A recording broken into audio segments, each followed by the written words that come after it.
Where does passion begin? Is it in a single meal, a childhood memory, or in the relentless feeling that there is more to conquer? I've always been a curious soul, always moving, always looking for what's next. Go on, have a taste of my world. Definitely triggered the love for cooking, and I think I'm still constantly curious, even as of right now, I'm even more so curious about parts of my culture that I do not know. I recently just came back from a trip from Ondo where I traveled to explore, or as we call it, trace my roots, or trace our roots. We're very curious about how things like cassava was turned into garri. How from palm kernels you would get palm oil. That curiosity fed me so much so that I ended up creating a whole menu out of that trip. My story didn't start with food. At 13, I was just a kid selling cheese balls to make some money. But in university, that's why food and business really clicked in for me. In fact, they called me the chicken guy.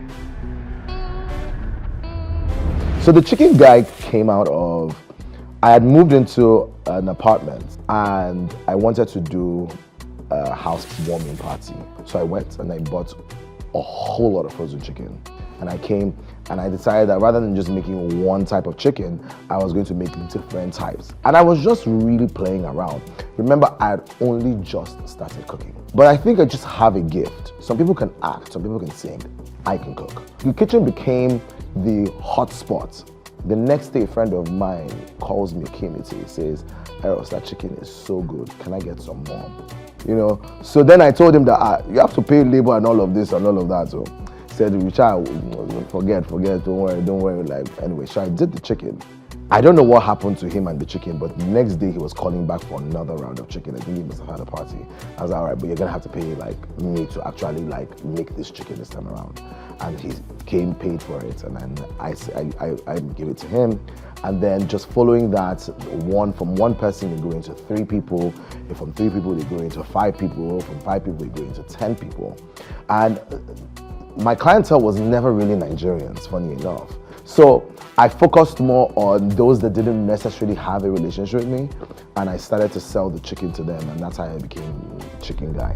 You see that intersection where food and business meets? That's where I've always felt at home. I come from a long line of people in the food business. My mom, my grandmother. They didn't just teach me how to cook. They taught me how to build something with my hands. Really and truly, it started off very organically. I grew up in a household where food was like the order of the day. We looked up to breakfast time, lunch time, dinner time. And she would say, if you don't sit at the dining table, you're not hungry. It was also very much the space where we all finally got together in the day, especially at dinner time, and spoke about our day, asked our questions, laughed, argued uncontrollably sometimes, But those were some of our best times, right? So one time, I was dating this girl, and she had brought her friend and her friend's boyfriend for what was supposed to be like a double date, and I was supposed to cook. And I used to make this really good seafood pasta, like a Calypso Malibu seafood pasta, I made it all the time. But on that particular day, that seafood pasta I wanted to, they all enjoyed it, quote unquote, because I couldn't taste anything. I was just like, this is not it. But aside from that, I can't remember a time when I made something that wasn't Eros. I always say that necessity is the mother of invention. And so in my books, there's really no such thing as a bad meal if I can convert it into something completely new. And that really most times makes some of the best new additions to my menu. If something isn't working out, I convert it into something brand new. And in my own eyes, that's what was trying to tell me to do. I started the Cookie Jar Bakery in my apartment in 2004. One minute I was craving cookies. The next I was sharing the cookies with Don Jazzy and Dr. Sid. And in no time, I'd sold ₦500,000 worth of cookies in a single day. So whilst I was in uni, I used to buy these cookies, Millie's cookies from the train station. and it was like my treat. Now, when I moved to Nigeria and started working and opened my first restaurant, and then I moved on from that and started my real estate company, I had no cookies anywhere. No one seemed to know how, so no one was selling or making like chewy cookies, like soft cookies, only biscuits. And that wasn't the vibe for me. And so I was always like looking for where I could get it. I had been whining about these cookies so much. My mother had just said, you know what, if you really want these cookies, stop talking about the cookies, just go and make the cookies. So we got all the ingredients, and then I made my first batch of cookies. Everyone really liked the cookies. What really gave me a little bit of a boost, and I don't know if he actually knows this, Don Jazzy had come and paid $100 for a box of cookies. That blew my mind completely, and I thought, this is something, and I definitely need to do something with it. And that's really how the cookie brand, the cookie jar came about. At 21, I opened my first restaurant with my mom, and well, it failed. The thing about failure isn't just that it's bitter. It lingers like an aftertaste you can't quite shake. But you know what they say, every great chef burns a few things before they get it right. It's my last time at this dining room. When we opened this space, it was never supposed to be a restaurant. I didn't do this for the money, never have, never will. I did this for love, for passion. However, after my first experience, I noted that the numbers are important. And you have to have somebody that you trust to work on the numbers. I'm lucky enough now to have people that I trust guiding my numbers. But at the time I didn't, but I was learning. I learned that numbers, passion, and environment are all a part of what makes the clock tick. I was just a guy who loved food, business, and a little bit of showmanship. Then one day, I came into the store opening and Bella Adinoga was there. She took one bite and said, I love his food, his presentation, his charisma. We need him for our next event. And just like that, one event led into another and another, and then they put me on the table. One day, I was the chicken guy, and next, Forbes called me the man who knows what billionaires eat for lunch. The billionaire chef is not one who is wealthy in naira or dollars, because I kept searching for it. What I realized eventually is that the billionaire chef is one who is wealthy in culture and exports that culture. That's the definition of the billionaire chef. What do billionaires eat for lunch? Billionaires eat passion, billionaires eat vision, billionaires eat audacity. And that's what I bring to the table. They said I should stay outside the booth, play it safe, but passion does not play by the rules. So I stepped in and changed the game. The game changed for me one stitch at a time, as I moved my path from numbers crunching to fabric punching.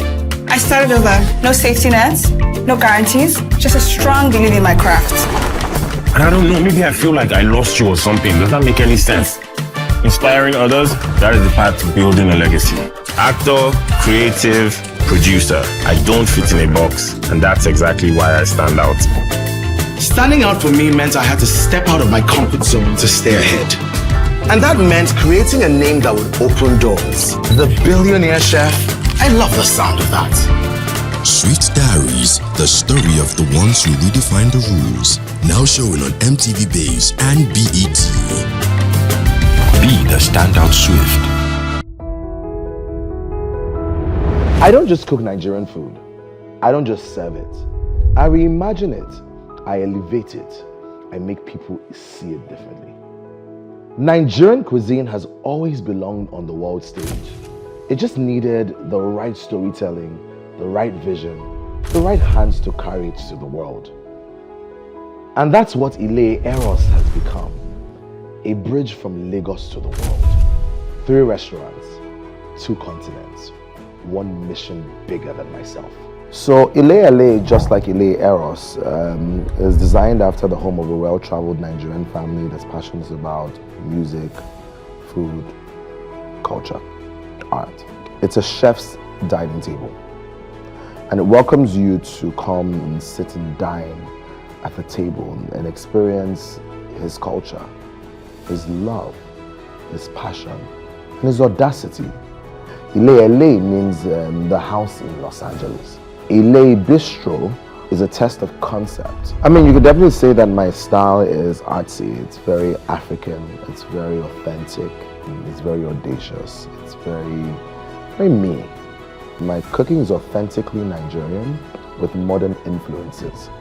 And what that means is that when you taste my food, it's not fusing my culture with any culture. It's completely my culture. It's just taking on a modern influence, whether it's by preparation or by presentation. My life is full of ups and downs, constantly. Let's start from my first restaurant that failed, to the point where I was giving a quick notice that took me to open multiple locations, to the point where the dollar did what it did, where I had to start shutting down locations, and then I opened Ile Eros to bring everyone into one space, right? To the point where I was told by my accounting team, okay, you've crossed the B. And I looked at my thing and I was like, well, where is the money? And so I traveled, and then I carried money, made money, lost all the money. I had to stay back to make the money back. What point of it doesn't have downs? You know, I came back to Nigeria, I remember like, what, a year and a half ago? I got stuck. I was about to shoot my commercial with Michael B. Jordan for Chase. And I couldn't go back because I was refused the visa.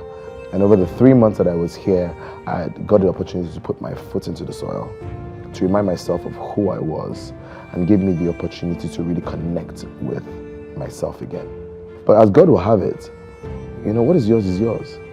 You know, everything worked out. We ended up still shooting the commercial, even though it was a couple months later. It turned out to be one of the best performing commercials of all time. And now it's put jollof rice on the map, where I'm arguing about.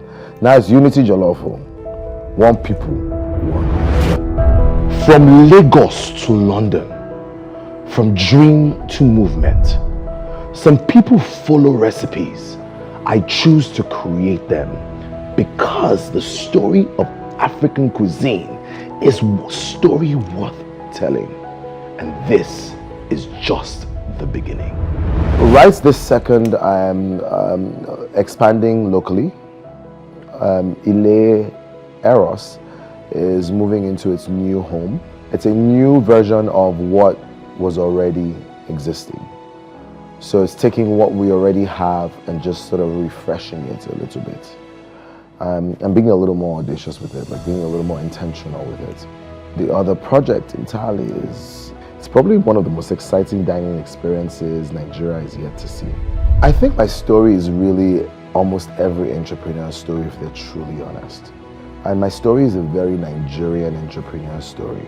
It's trying different things, it's being audacious, it's being passionate, you know. What makes mine unique is mine. I always say that every single person is a combination of their experiences is what makes your own individual DNA. Everything from my cheese balls to my chicken guy to my cookie jar to everything together is what makes me uniquely me. And I'm in my own lane. I don't worry about what anybody else is doing. I don't look back. I keep my eye on the ball. Tunnel vision.